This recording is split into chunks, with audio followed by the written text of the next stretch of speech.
Shalom, damai di hati. Apa kabar Bapak Ibu Saudara-saudara? Puji Tuhan, berjumpa lagi dengan saya Pendeta Tirsa Tairas sebagai Ketua Badan Pekerja Majelis Jemaat Gemim El Roi Malalayang, wilayah Manado Malalayang. Saat ini saya akan membagikan kebenaran firman Tuhan dalam kitab pertama Korintus pasalnya yang ke-11 ayat 23 sampai ayat 26 dalam tema perjamuan kudus, memberitakan kematian Tuhan sampai Ia datang. Saya berharap dan berdoa dimanapun Bapak Ibu Saudara-saudara berada, kiranya tetap mengalami kasih dan kebaikan Tuhan, sehingga ada dalam keadaan sehat, kuat, tetap semangat, bersukacita dan senantiasa bersyukur kepada Tuhan. Sebelum kita membaca dan merenungkan kebenaran firman Tuhan, mari berdoa. Tuhan Yesus, Engkau adalah juru selamat kami. Engkau datang menjumpai kami manusia yang berdosa. Engkau menyelamatkan kami dari dosa kami, sekalipun Engkau menderita.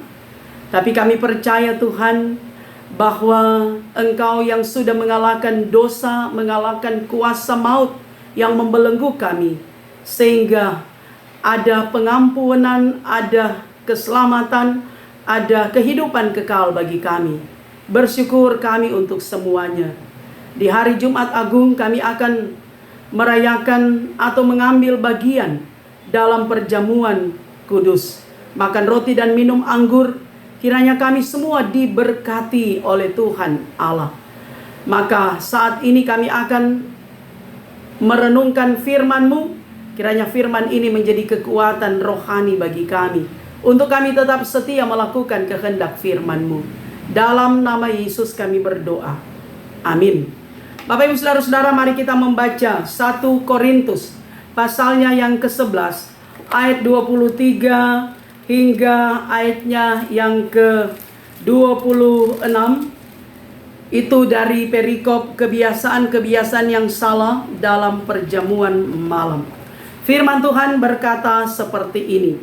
Sebab apa yang telah kuteruskan kepadamu telah aku terima dari Tuhan, yaitu bahwa Tuhan Yesus pada malam waktu Ia diserahkan mengambil roti, dan sesudah itu Ia mengucap syukur atasnya.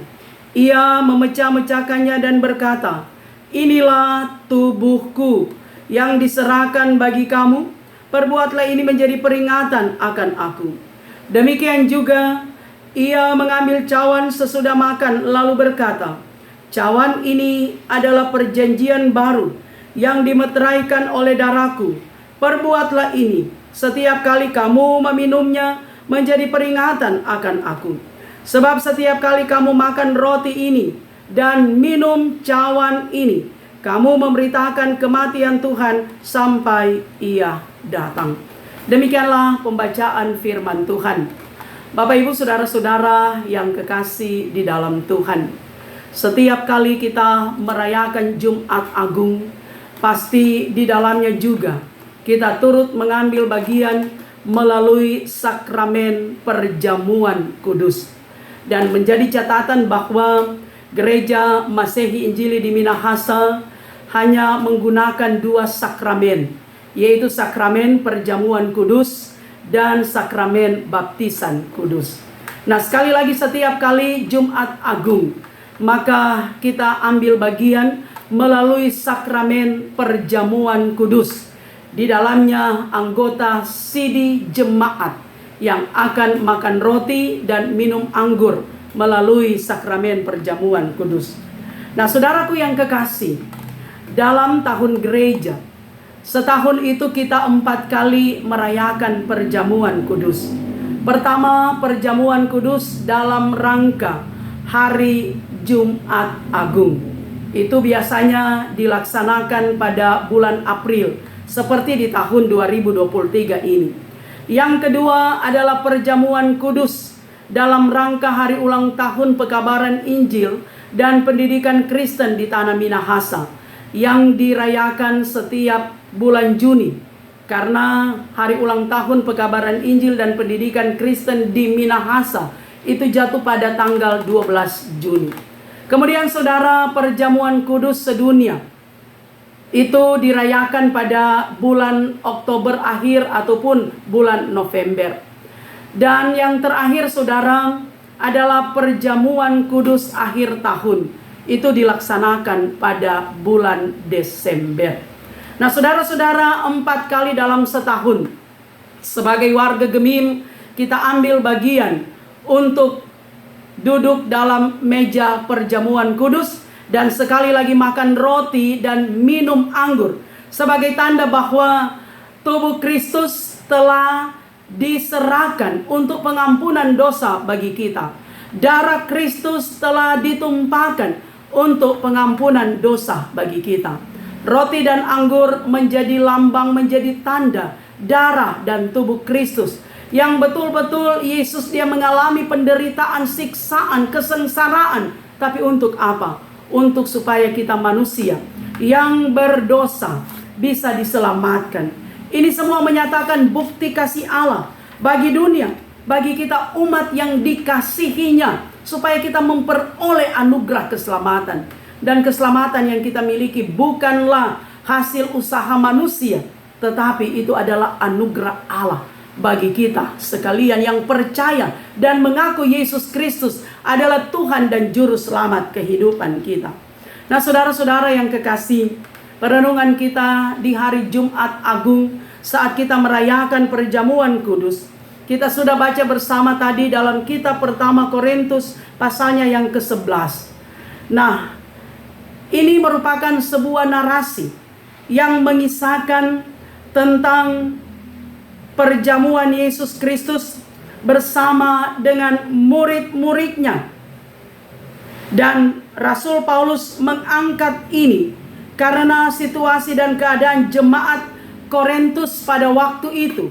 Mereka mengalami perselisihan bahkan perpecahan ketika ada orang-orang yang hidup tidak tertib dalam persekutuan. Di mana terjadi saat itu ada kesenjangan sosial. Yang kuat selalu merasa kuat daripada yang lemah. Yang kaya merasa lebih hebat daripada yang miskin. Nah mereka saling mementingkan diri sendiri dan tidak mau berbagi kasih terhadap orang lain. Nah rupanya kebiasaan yang terjadi di jemaat Korintus ketika mereka berkumpul secara rutin dalam persekutuan yang beribadah, di dalamnya juga ada budaya bersama, makan bersama, dan puncaknya mereka mengadakan perjamuan kudus. Saudara-saudara, ada gereja-gereja saat sekarang ini, apalagi di luar negeri sana, dikatakan bahwa saat mereka beribadah, selesai beribadah, mereka ada makan bersama sebagai tanda kebersamaan, saling membagi satu dengan yang lain. Bahkan juga kalau kita di sini ada ibadah-ibadah syukur, selalu ditandai dengan makan bersama, saling berbagi satu dengan yang lain sebagai persekutuan gereja Tuhan. Nah saudara, persoalan yang terjadi di jemaat Korintus, bahwa ada orang-orang tertentu, mereka makan makanan mereka duluan dan tidak mau berbagi dengan orang lain yang tidak membawa makanan, orang yang susah pada waktu itu. Nah, orang-orang yang merasa kaya, yang membawa makanan, mereka makan minum tanpa mempedulikan orang lain. Akibatnya, makan bersama yang diharapkan itu hanya menghapus perbedaan sosial di antara jemaat, justru hanya membuat perbedaan, kesenjangan itu semakin besar. Nah, dalam perjamuan itu seharusnya ada praktek kasih sebagai persekutuan di antara mereka, tetapi justru tidak ada rasa kasih sayang, tidak ada praktek kasih satu terhadap yang lain pada waktu itu. Nah, Paulus dia menjelaskan dalam ayat 23 bacaan kita, sebab apa yang telah kuteruskan kepadamu telah aku terima dari Tuhan. Nah, kalimat ini saudara, Rasul Paulus dia meneruskan tradisi perjamuan kudus bersama Yesus Kristus dalam peristiwa perjamuan malam terakhir sebelum Tuhan Yesus diserahkan. Paulus merasa bertanggung jawab untuk menyampaikannya karena apa yang jemaat lakukan harus meneruskan apa yang telah diajarkan dan ditetapkan oleh Tuhan Yesus Kristus. Ketika Tuhan Yesus Kristus mengadakan perjamuan kudus, Ia mengambil roti, mengucap syukur dan berkata, "Inilah tubuhku yang diserahkan bagi kamu." Nah, saudara-saudara, Yesus Kristus berbicara tentang kesatuan dalam persekutuan tanpa perbedaan. Tubuh Tuhan adalah gereja atau orang percaya, dan siapa yang makan dan minum dalam perjamuan tanpa mengakui tubuh Tuhan, maka ia dikatakan berdosa. Selanjutnya ia mengambil cawan dan berkata, "Cawan ini adalah perjanjian baru yang dimeteraikan oleh darahku. Perbuatlah ini setiap kali kamu meminumnya, menjadi peringatan akan aku." Artinya, saudara, menghargai darah Yesus Kristus yang tercurah demi keselamatan dan pengampunan dosa. Dan kalimat menjadi peringatan akan aku, yang 2 kali disebutkan, menunjuk pada tujuan dari perjamuan itu, yaitu untuk mengingat apa yang Tuhan Yesus lakukan melalui kematiannya. Mengingat untuk dapat bersyukur atas keselamatan, bersyukur atas kasih, bersyukur atas pengampunan yang telah Dia anugerahkan kepada setiap orang yang percaya. Sehingga melalui perjamuan kudus, umat Tuhan memberitakan kematian Tuhan sampai Ia datang kembali, sebagaimana yang diamanatkan oleh Yesus Kristus. Nah, saudara-saudara yang kekasih, yang pasti bahwa setiap anggota CD Jemaat, kita semua mengambil bagian dalam sakramen perjamuan kudus. Nah, apalagi ketika merayakan Jumat Agung, maka perjamuan kudus itu, kebanyakan jemaat-jemaat itu duduk di meja salib, meja perjamuan, dan sangat kusyuk, saudara, karena memang kita memperingati hari kematian Tuhan Yesus Kristus. Nah, kita makan roti, kita minum anggur, darah dan tubuh Kristus yang telah diserahkan, diserahkan bagi kita, ditumpahkan bagi kita. Itu adalah bukti kasih Allah yang begitu besar bagi kita umat manusia. Nah, karena itu saudara, ketika kita mengambil bagian dalam sakramen perjamuan kudus, maka itu semua mengingatkan siapa kita. Kita manusia berdosa. Kita tidak punya apa-apa, saudara. Kita ini penuh dengan keterbatasan, penuh dengan kekurangan dan kelemahan. Kita adalah ciptaan Tuhan, Dia Sang Halik, tapi Dia sangat peduli dengan kita. Kesolideran Allah bagi kita. Dia rela datang sebagai manusia. Dia rela disalibkan, menderita, tapi Dia rela mati juga untuk melepaskan semua belenggu dosa yang mengikat kita. Tapi Dia bangkit untuk kemenangan, untuk keselamatan bagi kita semua. Karena itu saudara yang kekasih, perjamuan kudus bukanlah sebagai tradisi gereja, tapi perjamuan kudus itu, saudara, adalah satu momentum bagi kita betul-betul menyadari keberadaan kita, melihat dosa-dosa yang melekat dalam diri kita, sehingga kita harus membuka diri supaya dikuasai oleh Roh Tuhan. Sebab kalau Roh Tuhan berkuasa atas setiap pribadi kita, dikatakan bahwa Tuhan Yesus adalah kepala gereja. Kita ini adalah anggota. Tuhan Yesus yang berkuasa atas kehidupan kita. Kalau semua kehidupan kita, sendi kehidupan kita dikuasai oleh Tuhan, oleh Roh Tuhan, maka kita akan selalu tergerak hati untuk menyatakan kehendak Tuhan, untuk berbuat sesuai dengan apa yang Tuhan inginkan, untuk betul-betul menjadi saksi, memberitakan kematian Tuhan sampai Ia datang. Kita tidak tahu kapan hari Tuhan, kapan Maranatha. Tetapi firman Tuhan ya dan amin. Kita harus siap sedia untuk menanti hari Tuhan, sebab hari Tuhan itu adalah hari yang pasti, Yom Yahweh. Dan kita percaya saudara bahwa ketika kita mempersiapkan diri dengan baik, ketika kita hidup sesuai dengan kebenaran firman Tuhan, maka kita percaya bahwa kita senantiasa menjadi saksi Tuhan yang hidup, menjadi surat-surat Kristus yang hidup, menjadi dokumen-dokumen yang hidup, yang enak dibaca, enak dilihat orang, sehingga hidup kita menjadi teladan bagi banyak orang. Nah saudara yang kekasih, perjamuan kudus dari tahun ke tahun kita laksanakan. Bahkan kalau kita mendengar testimoni dari orang tua kita, mereka mengatakan ketika akan duduk dalam meja perjamuan kudus, itu dipersiapkan beberapa hari. Bahkan mereka harus pakai jas, pakaian yang rapi, sebagai tanda penghormatan kepada Tuhan Allah. Nah karena itu saudara yang kekasih, bukan sekedar orang datang duduk di meja perjamuan tanpa punya makna, tetapi saudara itu ada makna. Oh betul-betul kita menyadari keberdosaan kita, dan kita punya komitmen untuk boleh berubah, merubah kehidupan kita. Dan itu saudara hanya teralami kalau Roh Kudus bertakhta dalam diri kita, kalau Roh Tuhan yang menguasai kita, kalau kita punya niat, kita punya komitmen untuk betul-betul hidup dalam terang, tidak hidup lagi dalam dosa.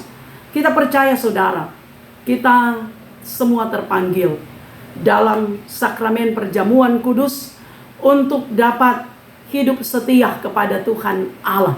Bahwa kita mempersiapkan hati kita, mempersiapkan pribadi kita. Karena saudara, menjadi tradisi juga bahwa sakral perjamuan kudus selama 1 tahun ada 4, sekali lagi saya mau katakan.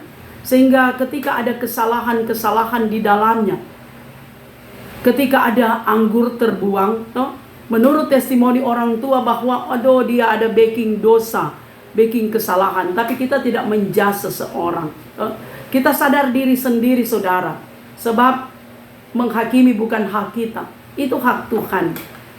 Kita adalah ciptaan Tuhan, penuh dengan hikmat, sehingga yang torang urus, torang pediri, bukan orang pediri, bukan orang lain. Menjas orang lain, kita yang paling hebat, kita yang paling betul, kita yang paling jago, kita yang paling pandai dan seterusnya. Bukan itu. Justru hal-hal yang demikian melalui Jumat Agung, melalui perjamuan kudus saudara, itu akan menyadarkan kita supaya orang kasih tinggal. Kita buang semua, kita tanggalkan, kita menjadi manusia yang baru, supaya ada perubahan dalam kehidupan kita ke arah hidup yang betul-betul berkenan kepada Tuhan Allah. Sehingga sama dengan Rasul Paulus katakan, hidupku bukannya aku lagi, tetapi Yesus Kristus yang hidup di dalam aku. Itulah komitmen orang Kristen, orang beriman. Jika Kristus hidup di dalam aku, maka keakuanku akan kutinggalkan, dan karakter Yesus itu yang aku nampakkan dalam hidup sebagai orang beriman. Kiranya Tuhan menolong, memampukan kita, sebab kita percaya bahwa perjalanan kehidupan kita ini penuh dengan warna, tapi juga penuh dengan makna. Dalam kita berjalan, setiap orang punya salib. Ingat saudara, salib itu tak punya gagang. Kalau dia punya gagang, orang tenteng begini itu salib. Tapi salib itu tak punya gagang, sehingga orang harus pikul. Berani pikul salib, berani menderita bersama Kristus, berani menyatakan kehendak Kristus, dan melalui perjamuan kudus dengan tema memberitakan kematian Tuhan sampai Ia datang. Maka walaupun orang pikul salib, walaupun berat, tapi kita yakin bahwa Tuhan akan menanggung semuanya. Tuhan melihat kita sampai di mana kemampuan dan kekuatan kita. Ketika kita berserah kepada Tuhan, Tuhan yang angkat beban kita. Tuhan beri kekuatan, Tuhan beri kemampuan, Tuhan beri hikmat bagi kita menghadapi segala sesuatu. Tuhan Yesus memberkati kita semua. Amin. Demikianlah firman Tuhan. Mari kita berdoa. Ya Tuhan Yesus, kami merayakan perjamuan kudus, kami merayakan Jumat Agung. Di dalamnya sebagai anggota sidi jemaat, kami mengambil bagian dalam perjamuan kudus, makan roti dan minum anggur sebagai tanda tubuh Kristus diserahkan, darah Kristus ditumpahkan untuk pengampunan dan kasih yang besar bagi kami. Karena itu Bapa, kiranya ini semua bukan sekedar tradisi kebiasaan setiap tahun, tapi kami sebagai umat Tuhan yang mengaku percaya kepada Yesus memiliki komitmen untuk ada perubahan. Ketika kami duduk dalam meja perjamuan kudus, kami boleh tanggalkan dosa-dosa kami, hal-hal yang membelenggu kami, supaya kami hidup baru bersama Tuhan, sehingga kami terus memberitakan kematian Tuhan sampai Engkau datang. Maranatha, itu adalah hari yang pasti. Karena itu biarlah kami mempersiapkan diri kami untuk terus melakukan kehendak Tuhan. Tuhan dimuliakan dalam hidup kami. Maka terpujilah Engkau. Dalam nama Yesus kami berdoa. Amin. Demikianlah kebenaran firman Tuhan. Saya Pendeta Tirsa Tairas terus berharap Bapak Ibu Saudara-saudara mendukung YouTube channel Tirsa Tairas dengan cara nonton video, dengarkan kebenaran firman Tuhan. Tekan tulisan subscribe, berikanlah jempol, like, dan berikan komentar yang membangun iman jemaat. Tekan lonceng supaya ada notifikasi dari setiap update video saya. Dan jangan lupa bagikan video ini di media sosial yang Bapak Ibu Saudara-saudara miliki. Tuhan Yesus memberkati.